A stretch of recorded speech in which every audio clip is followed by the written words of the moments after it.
have a great conversation at the end of the superintendent's presentation today.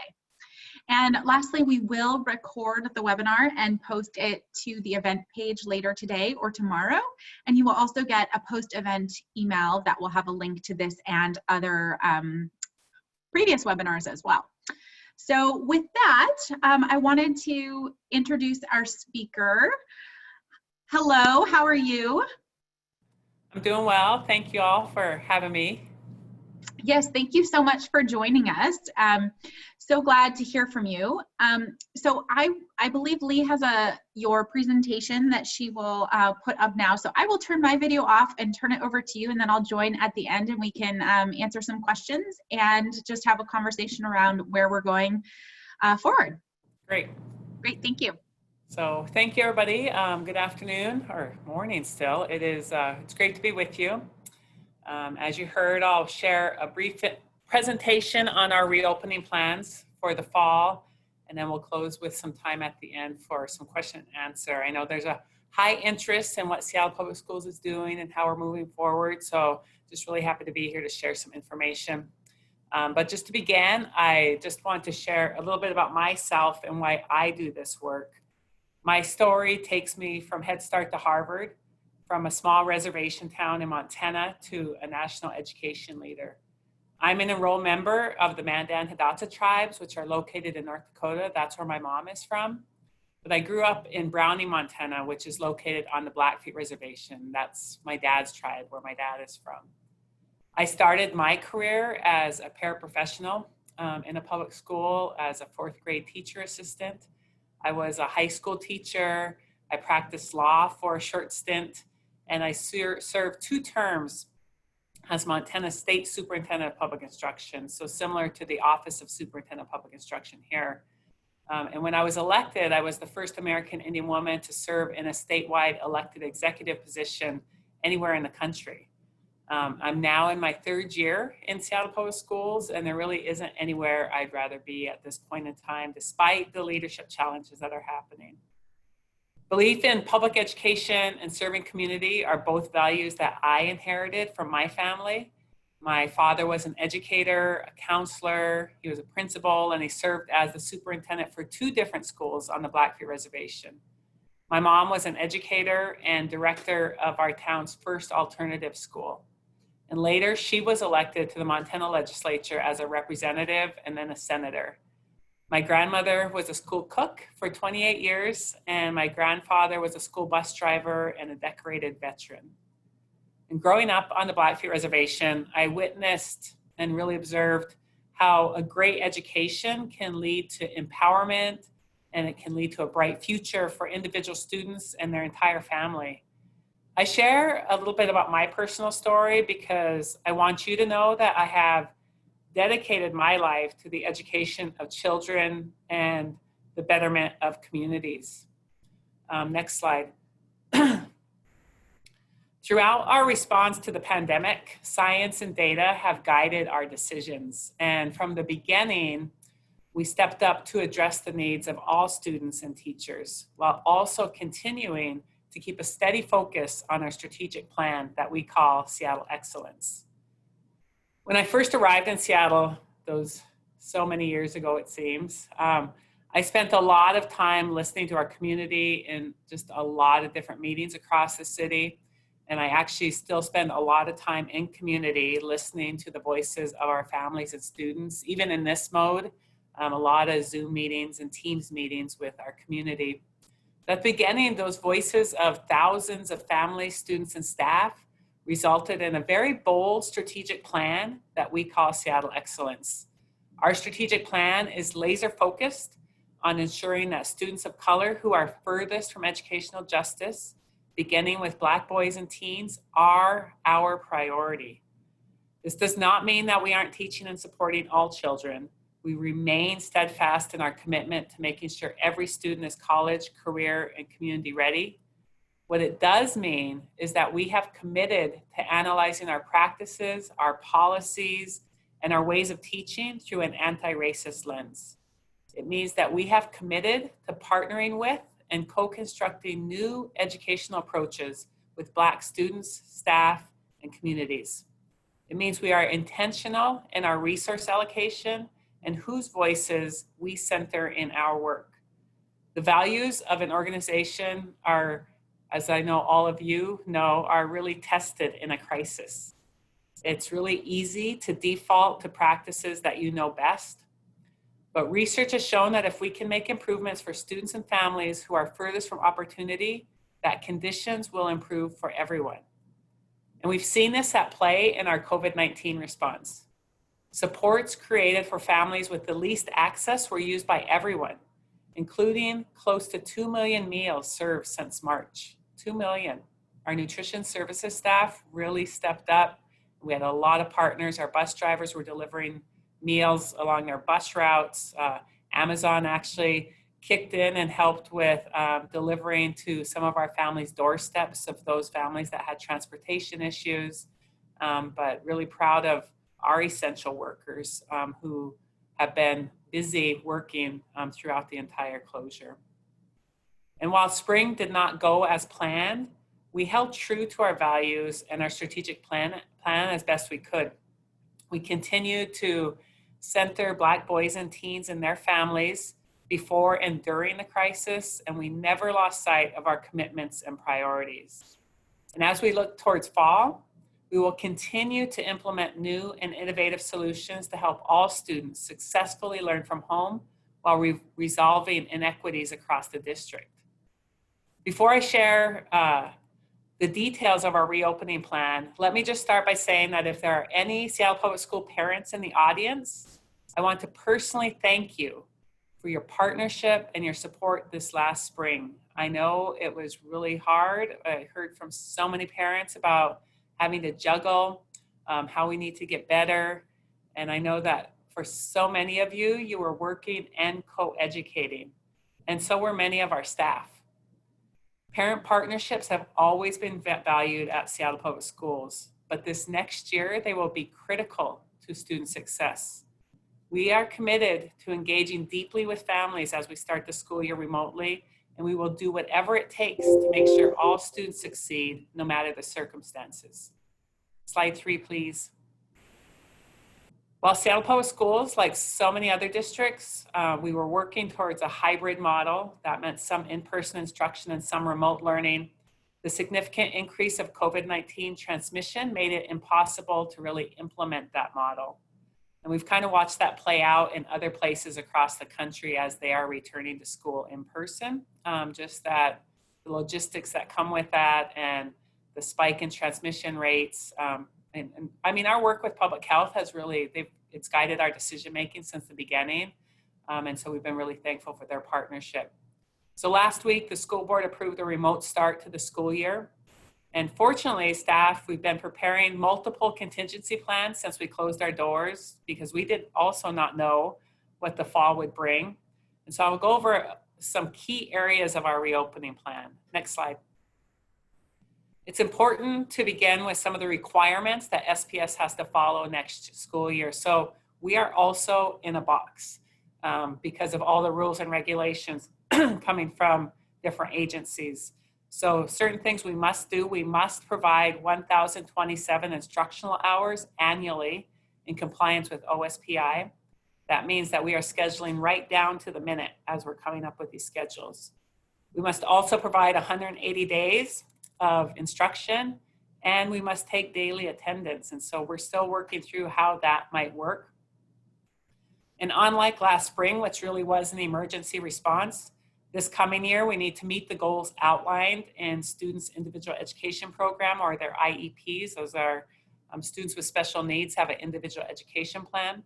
So this means that while most students will begin school remotely, there will be a small group of students receiving specialized services who will be invited in to receive in-person instruction. And these are students whose IEP goals cannot be met remotely. And we will only provide those services if it can be done with very limited risk of transmission and with the guidance of public health. Meanwhile, new working conditions also have to be bargained with the Seattle Education Association, and we're still at the bargaining table, working a lot of different things out. And finally, this week, the board, as required by the state, approved the state's reopening plan template that we submitted to OSPI. So we are also still operating with a lot of uncertainty because of COVID-19, but there are those number of rules that we need to follow and state requirements that we need to meet. Next slide. Our reopening plan was built in response to engagement with staff, families, students, and the broader community. We had about 100 people come together that represented all different sectors, including students that we visited with about what should be the principles and values that underlie our reopening plan. And then also with generous support from the Gates Foundation, we worked with a group called OnetoOne Partners to create a remote learning playbook. So just like in sports, our plans must be strategic and flexible. And this fall, we are implementing best practices in remote learning gathered from our experiences during the spring, during summer school, and along with other districts across the state and nation. I'm in a lot of meetings with our regional superintendents and meetings with superintendents across the country because everybody's sort of in this and figuring out similar approaches. And so it's always good to have their ear and kind of hear what's going on. Our playbook is a blueprint for how to best educate in a remote setting. It includes guidelines and recommendations for educators to improve consistency of remote instruction. It includes predictable and consistent district-wide schedules for live instruction. This was a high priority for families. We did surveys, we listened to community, and there was really a need from our families saying we need more live instruction and we need to have schedules that are consistent. And then of course, it includes ensuring every student has access to internet and devices needed for remote learning. And we know that our public education system is built for an in-person teaching and learning setting, but we've worked with experts, including our own educators, to develop the best remote learning system possible. And as we roll out support, we'll be continuously improving and adjusting our approach based on feedback. We will have a task force that helps us to check in to see how things are going and what moves we will need to make to get better. Next slide. All of us know that technology access has been a high priority and has really shone a light on a lot of the inequities, not just in our schools, but across our communities, across our state, and across the country. And it's been a primary focus of our fall planning as well. Almost 50% of our students received a device last spring. And when we were doing that rollout, we prioritized students who needed the most support. So our seniors, our students without a device at home, and students experiencing poverty or homelessness. And again, I want to thank Amazon for their incredible leadership and their nimble response to our needs. They helped us secure over 8,000 Chromebooks for our elementary students who did not have a device at home. This school year, we plan to provide every student with a computer or device, or what's called a one-to-one model, to support remote learning this fall. So we've ordered enough devices to be distributed to every student, so please cross your fingers that the supply chain does not back up. We didn't put all our eggs in one basket. We've ordered from several different vendors, so we aren't relying on any one particular source. And we have a distribution plan that we'll put into action as devices begin to arrive. We'll also offer a bring your own device program for students who would like to use their personal device for school. We've also standardized learning platforms so that all schools and students will be using Seesaw, Schoology, and Teams. Now we made a decision to use Microsoft Teams like many other districts because of the accountability and the security it offers to our educators and students. It also provides far superior translation support for our English learner families and students. And those are in furtherance of supporting our goals in our strategic plan. And throughout this entire closure, Microsoft's been a great partner, and they've continued to make improvements as we've requested them. Training supports for families to use these systems will also be available. We'll continue to host a family tech line in partnership with C-City, and they were able to garner the support of hundreds of volunteers. And so that was a great partnership that was built. We'll also distribute how-to videos to support families and students in multiple languages. Over the summer, staff held a series of events to get families signed up for free internet. and we have more hotspots to offer families. So we will do all that we can to make sure our students have access to technology and internet. However, I do have to say that this is somewhere that we can all work together, that this notion of connectivity is bigger than any single school district in this country, and that we can all advocate and we need to demand internet for all from our state and federal government. The fact that we are dealing as a school district with filling gaps so families can access public education is a travesty. And it's a basic service that our state and national leaders need to step up and provide. Next slide. I'm not going to spend too much time on the details outlined in these, what we're calling illustrative remote learning schedules. They're all on our website if you want to review more closely. These sample schedules will be adjusted to fit the needs and context of each school. What's important to know is that our recommended schedules include time daily for students to connect with peers and educators and to focus on their social emotional well-being while also providing time for academics. We also know how important it is for students and family to have consistent schedules with teachers teaching in live online settings while also ensuring that the amount of screen time is appropriate for students. So these schedules that we've put together represent both live and on-demand instruction. Now, teaching in a virtual environment doesn't mean that a teacher is just standing here like I am lecturing or standing in front of a camera lecturing for hours. It means that a teacher is in a virtual setting with students, that live classroom instruction is balanced with small group instruction and personal one-to-one supports throughout the week. We also recognize that not all needs can be met remotely. So in alignment with recommendations from OSPI, like I said earlier, some students receiving specialized services will receive some in-person instruction in alignment with their IEPs if their needs cannot be met remotely and we can do it safely. I should also mention here that we will be asking the school board to adjust the policy so we can start the elementary day a little later. In the current policies, it says it has a 7:55 start time. We would like to move to grades K through 5 starting at 8:30 and grades 6 through 12 starting at 9 a.m. Now that, you know, transportation isn't there and all the regular in-person challenges aren't present anymore. And there are different times, so 8:30 and 9 are different because when we roll back into in-person instruction, we'll need at least 2 start times for transportation reasons. Next slide. Again, this is just the secondary schedule, and if you want to dig deeper into it, you can look on our website. Next slide.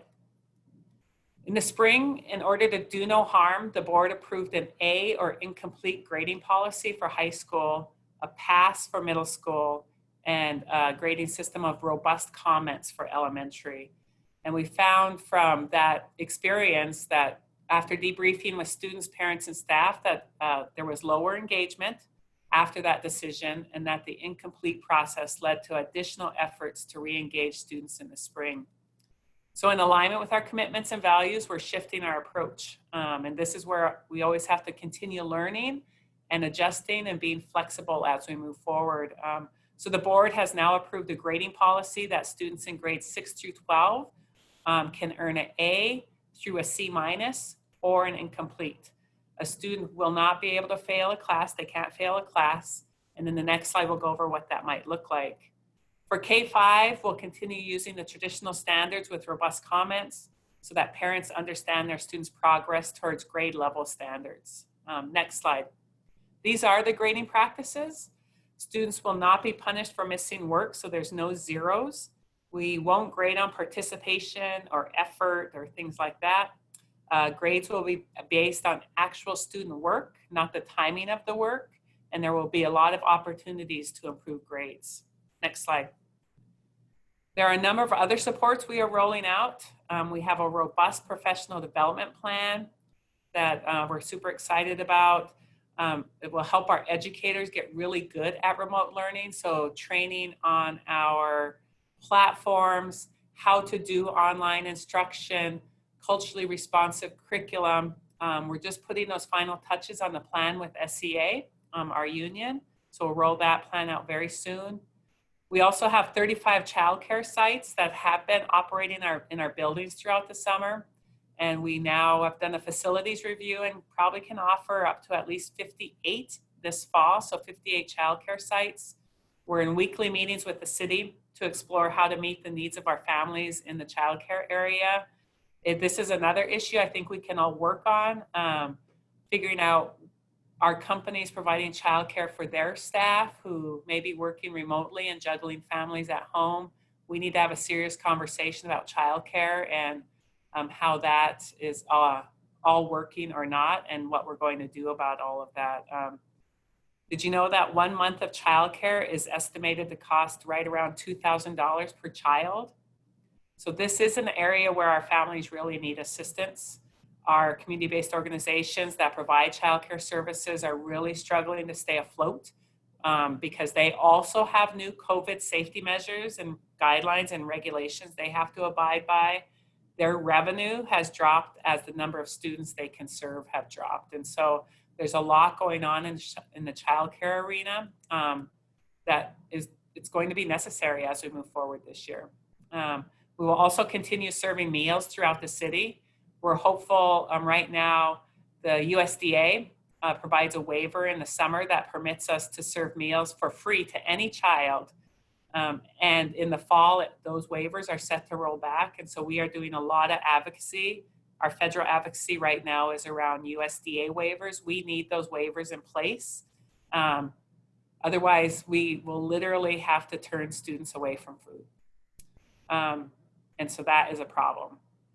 This is an area that business and partners helped a lot in the spring.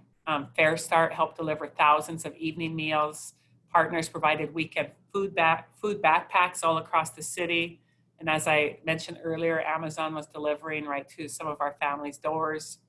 And those services and these partnerships have been critical in supporting our families during uncertain times. As we continue to navigate this historic moment together, I look to business to help. Childcare is a huge gap in our city. And what are creative ways we can partner to make sure your employees have the supports they need as we reopen remotely? How can we work together to continue to address the digital divide? And how do we collectively take care of our city's most vulnerable citizens, our children?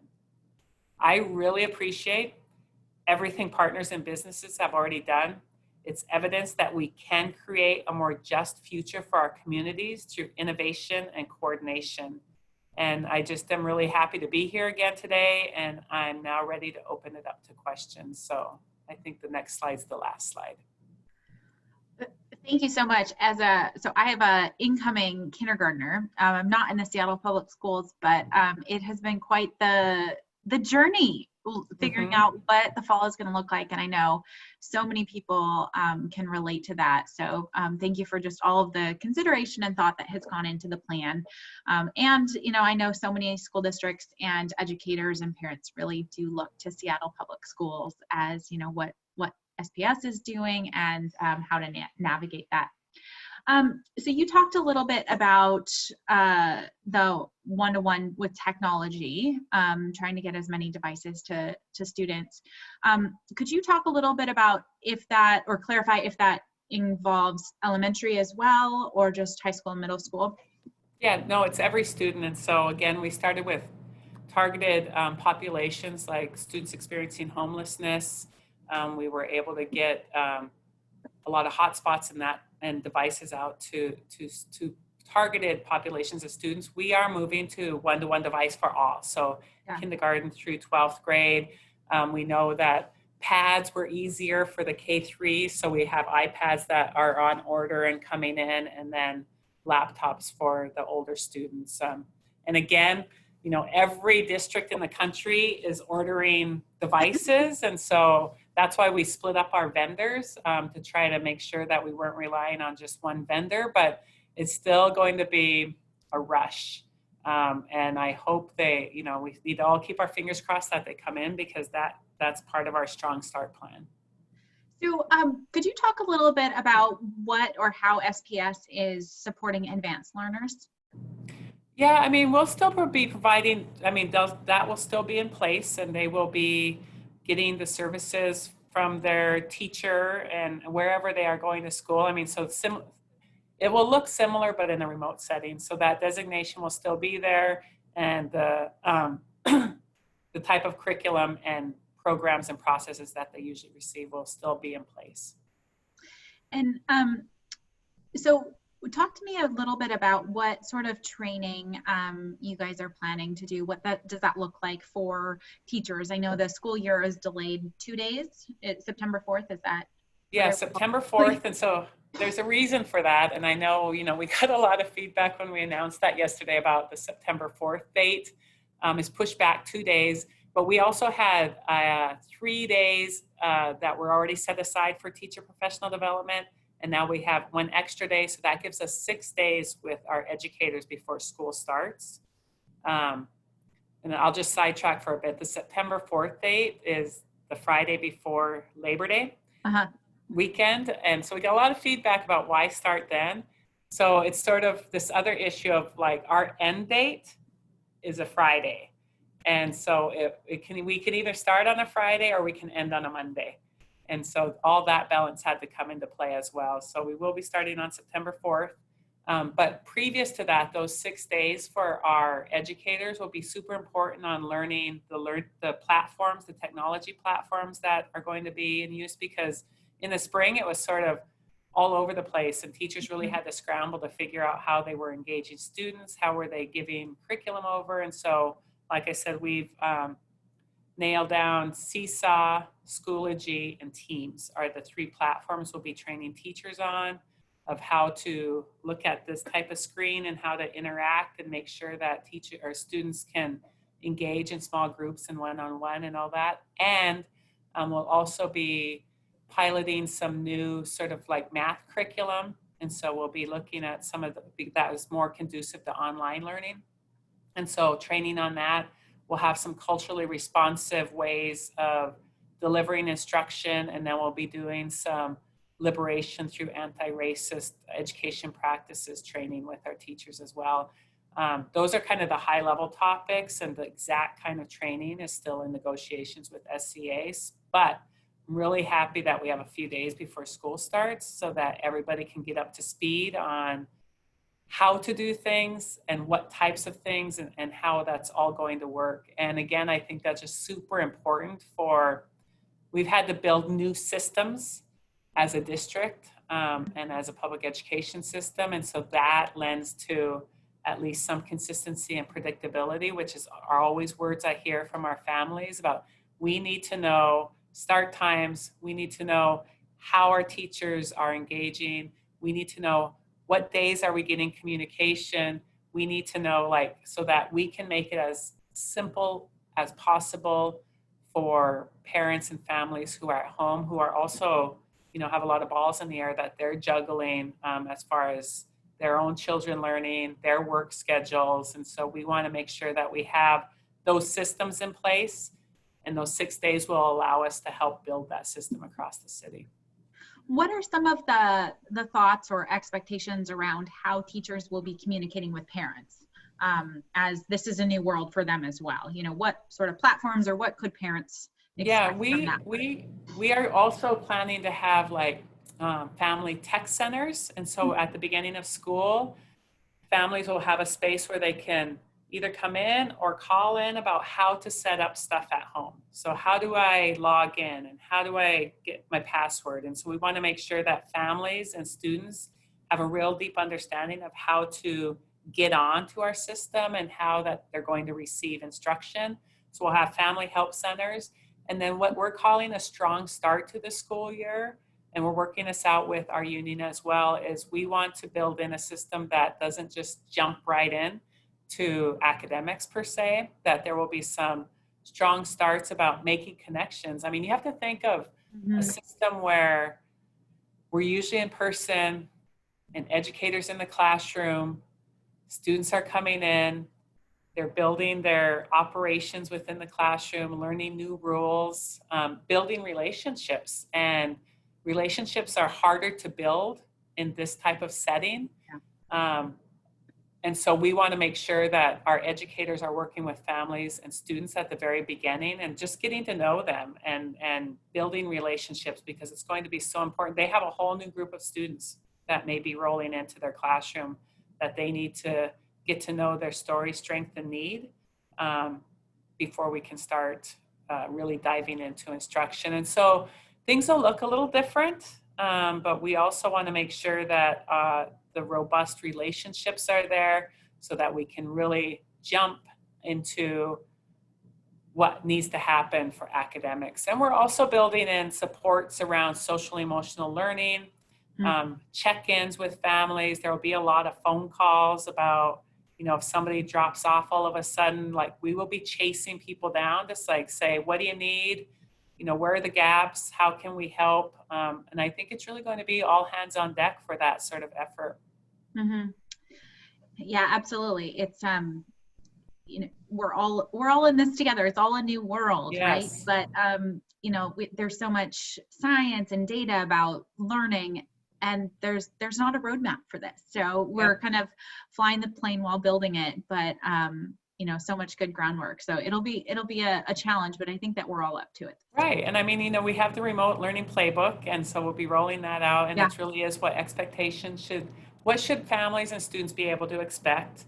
What should our staff be expecting? And so all of those are coming out, and I think we'll provide a really great picture. But like you said, things are they shift every day. Like, for example, attendance, right? We could have put together the best plan for how to take attendance, and the state just provided new guidance last week. And so we're still working with all kinds of shifting and changing things that are coming at us. And so, as we roll out communication about this is the way it is, and then pretty soon we'll be like, nope, this is the way it is. And so people are just we'll try to be as flexible as possible. And I think people are just going to have to also be in it with us and know that we are also on shifting ground constantly. Yeah. How do you envision connecting with non-teachers, so the counselors or other resources in the schools? How might that look? Yeah, we will have, I know somebody asked about the schedules, and so there will be time, like, for example, if there is time set aside for what we're calling synchronous or live teaching, that may look similar to a classroom where there's a mini lesson that happens, right? It's sort of like you're teaching some content and then you engage in conversation with your class. There could be some rooms where, they break out to, and then there's conversations that happen there, and the teacher can guide discussions that are happening. So it won't be just a straight on lecture constantly. There will still be some moving pieces. And then there will be supplemental material to help students dive deeper into the content that they can access sort of on demand or asynchronously. That will be also educator created. And so it will be a mixture, and even we're setting sort of the start times, we're setting the end times, and then we're saying you need this many minutes of live teaching, but those will also be driven at the school building level about, is that live teaching better used in the morning or better in the afternoon, depending on their school community. And so that's kind of what the plan is right now. Mm-hmm. And how will students engage with, counselors, for example, for college admissions or within those schedules, there are times built in for different types of things. And so if there's access to a counselor that's necessary, access to librarians, right? And so those different expertise areas will also have a slice of time within the day or the week, depending on how the principal wants to work it out, where there will still be access to those experts in the system. When do you think that SPS will have more information on the childcare solutions that you were referencing in the sites? Yeah, we are continually working with the city, and that it's a tough nut to crack because, as I said, they are reliant on dollars to pay their staff. And because of new regulations of physical distancing and numbers of students they can have, or children they can have at their sites, it significantly decreased their revenue. Mm-hmm. And so, some of them are going to have to figure out whether it's viable for them to offer services. And so whether we can get enough childcare providers to come into our space is still a question. Like I said, we will have at least 58 spots that are open for those services. but that's going to have to be decisions that the childcare providers make. We don't run childcare at Seattle Public Schools. We're reliant on service providers as well. And a lot of times the city was supplementing some of those dollars, and we're not sure whether the city, where they are right now with their budgeting process as well. And so that's kind of where we currently are. And so still a lot of moving pieces. We know that our essential service workers are still going to have childcare somewhere, which is where we want to step in and open those spaces. And our educators who are teaching remotely are also going to have a need for childcare. And so we're trying to create the space, trying to continue to work with our CBOs and our partners. But again, that's a space, I think, for a broader conversation across the city about, because it's not, we don't have all the spaces in town. There's sites all over, and how are we best using those so that people have access and the providers are able to maintain their business model as well. Right. So what is the plan if kids start to fall behind with remote learning? What might that outreach look like? Yeah, and that will be one of our big pushes, is around engagement, of like not just being engaging on screen and with our learning practices, but also just being engaged with family and having our educators know who their students are. I mean, this spring, some did fall off, right? And we lost them somehow. And now we need to re-engage. And so we're also working really closely with our CBOs on those types of efforts, as well as where are those spaces in our city that we might be able to access for our CBOs, and where can they be in spaces where we aren't, to be able to provide some of those opportunities for either students to drop in, get assistance, or, we work with Seattle Council PTSA, for example, and they really help us get into community around our device rollouts, right? If they have the pulse across the city of students and families who may not even have a hotspot yet. And so we work closely with them and other organizations to help us identify where we might need to still drop some things off. And so we'll also rely and have a partnership with a lot of those same organizations that help us track down families or students who may not have logged in for a while. Mm-hmm. And is there a plan or a strategy to encourage student participation during online classes? Well, we hope that we can get our educators trained up enough where everything can be engaging enough for our students to feel like they are receiving something relevant and necessary for them to log in. Right now, there's no incentives or anything like that we're providing out. We're just trying to build the system. Yeah, the training is going to be really important. And I can only imagine during the training too, just so many good ideas coming as educators are all brainstorming these same questions, right? I think for a large part of our educators that they've been doing this work, right? For a while, they've been collaborating and they've been working with their colleagues and freaking out. It's like, how are we going to get this done? And I believe the majority of our educators have been engaged in this work and are visiting each other and having conversation about how are we working together to make sure this gets done. Because we know in our training, we roll out, there'll be thousands of educators online. And so, trying to figure this out either in pieces or how are we delivering professional development to thousands of people at a time, and so that there's a deeper understanding of how it works. And so there's still a lot to learn. And like I said, our summer school had over 400 educators who were teaching summer school in this model. And so, they had some good lessons to share with us as well. And then their reach out into their colleagues as well is super helpful. And so, when parents are at home, obviously, and children are at home, how much involvement do you think that parents are going to need to have during the online instruction day? This is the difficult part because it's sort of unknown. I think it depends on the age of your child, right? And how much assistance and how much time you want to spend seeing what's happening in the classroom or what's being taught and what is being learned. And so I think the age of your child is really going to make a difference. And then I think for those synchronous times, so those live times are going, I mean, we want to provide live teaching because we heard loud and clear from families all across the city that they needed more live teaching time.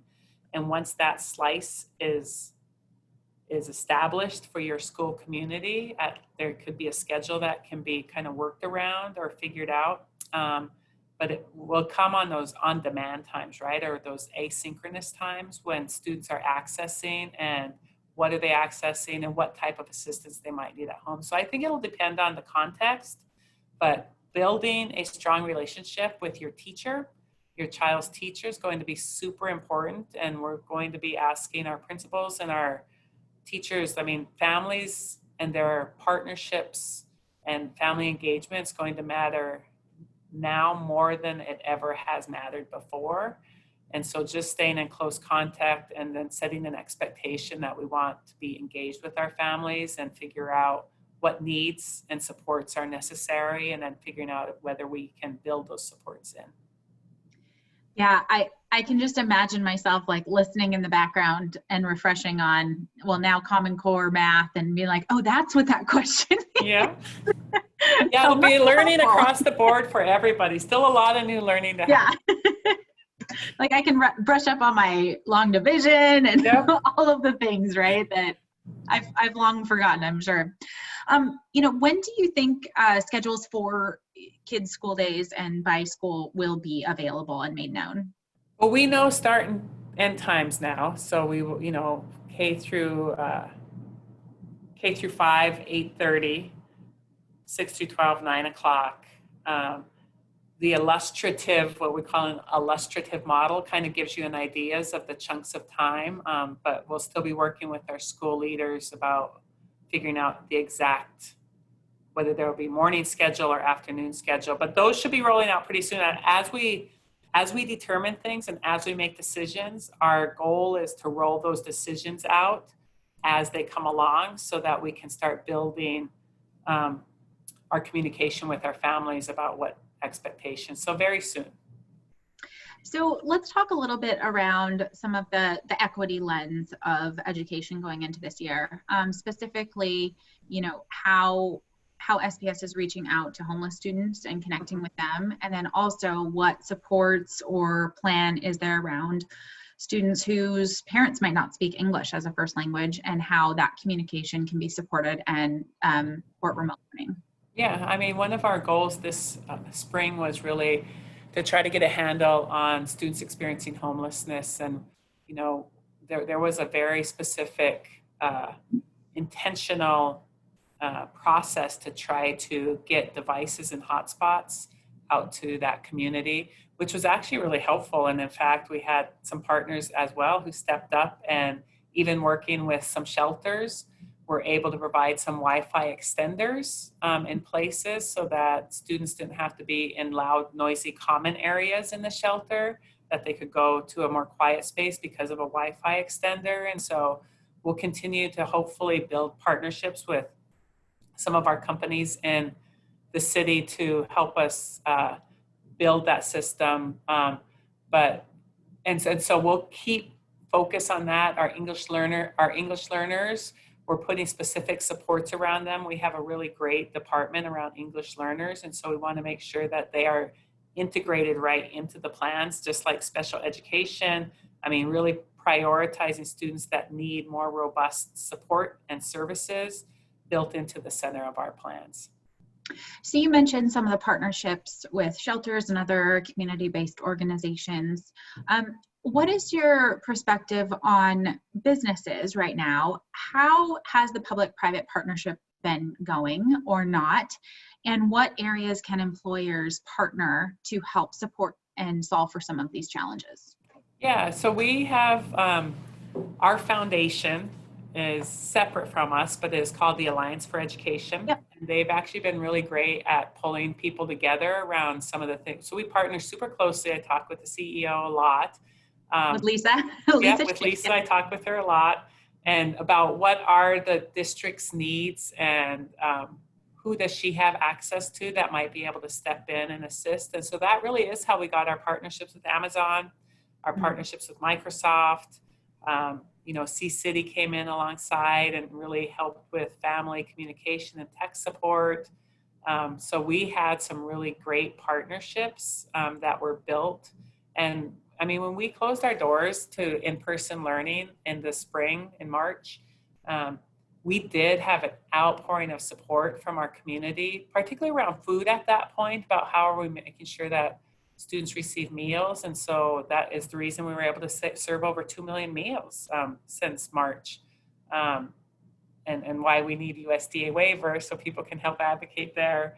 And also, I think there's still going to be a need for the same types of things. We're going to need help with family services. How are families logging on? Are they getting what they need? We don't have the capacity in Seattle Public Schools. We can support our educators, we can support our staff, and we can do our best to support students, but this whole new home learning is new to us, and we really don't have the capacity to build systems to support families and technology. And so that's why C-City, I think, stepping up was so important for us.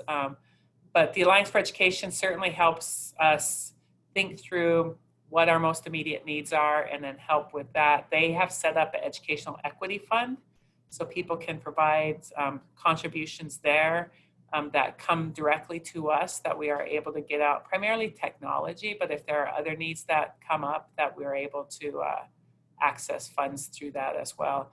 But I've been really proud of the business sector stepping up to support public education in this time of crisis and time of need.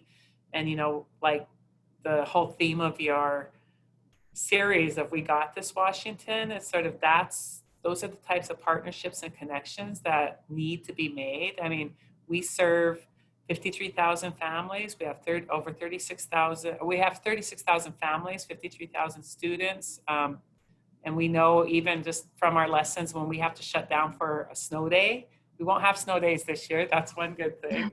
When we have to shut down for a snow day, it brings the city to a halt. And that's how important public education is to the fabric of the community. And so businesses stepping up to assist families and support students has been really heartening to watch over the closure. And, we hope to build on that, and we will have needs that come up consistently. Yeah. Will student-teacher ratios be affected at all by going remote? Or no, we're going to maintain those same levels. Yeah. And what will professional development look like for teachers virtually? Yeah, that's, we have a great professional development office that is working through all those plans right now. And like I said, because we have 6 days that at the beginning of school, we'll be able to sort of figure out with our educators, what are the needs, what do they need to know, and how are we going to roll that out in an engaging way, right? With thousands of people online at the same time. And so trying to build that system and figure out how we're going to do it. We had a week-long, 3 days we had with our school leaders, our principals and assistant principals. And they rolled back a little bit early. And so we had our whole, what we call School Leader Institute online. And so 3 days of professional, and it was great. It was we really honed in on what was important. We had great conversation. We shortened it up a bit. But a lot of great learning and good conversation happened, because they know also that we're all in this together and we're all figuring it out as we go, from central administration, from the school board, to school leaders, down to educators and the staff in our school, and our partners across the city. We are really all, like you said earlier, building the plane as we're flying it, and hope to have a good landing. We will have a good landing, I know it. So as we close, maybe one or two more philosophical questions. One, what advice would you have for employers for supporting working parents? I mean, the main thing for us would be try to figure out childcare and those and for your employees, because they're going to need space and time to do the work that you all need them to do. Yeah. In a remote setting, when they're juggling their student schedule, and be flexible. I mean, if there are times that we're providing the live learning, whether parents want to sit side by side with their student or whether, I mean, there's have to be a lot of juggling that's happening. And so flexibility is going to be key. And then if there's any way that employers could figure out providing childcare for their employees, it takes a burden off of some of the places that we're going to be in for essential service workers and our educators as well. So that would be a place where I would ask for some assistance. Yeah, I think the flexibility that you mentioned is, something I will just echo. At the chamber, we've talked a lot about, flexing work hours and those sorts of things. Well, we're learning a lot. Yep. We're learning a lot from all this remote setting. And I think business is no different of like learning to be flexible.